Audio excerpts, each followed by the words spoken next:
एमाले र चाहिँ कांग्रेस सरकारमा थियो, फेरि पनि उहाँहरूकै जिम्मेवार नेताहरूबाट चाहिँ भनियो कि गगन थापाले फलाना चाहिँ आएर मेरो घरमा तोडफोड गर्यो, यसै आन्दोलनमा थिए भन्ने कुरा त्यो प्रमाण हो। भक्तपुरमा चाहिँ बालकोटमा भवन आगलागी गर्नेमा पक्राउ पर्यो, सर्टेन दलको नेता पक्राउ परे।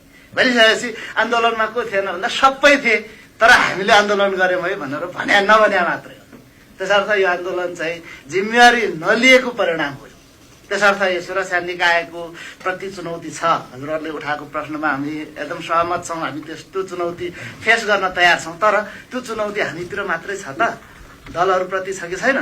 अथवा यो सरकार सञ्चालन हुँदै आएको यो व्यवस्थाप्रति चुनौती छ कि छैन? हामीले सबैले आफ्नो भूमिका विगतमा चाहिँ इमान्दारीपूर्वक निर्वाह नगरेका कारणले हो कि होइन भन्ने एउटा प्रश्न चाहिँ हामीले सोध्नुपर्छ जस्तो लाग्छ। त्यसर्थ हामी एकदमै जिम्मेवार भएर लाग्यौँ भने निर्वाचन सम्भव छ। यो चुनौतीको जवाफ दिन पनि तयार हुनुपर्छ, सक्छौँ, सम्भव छ।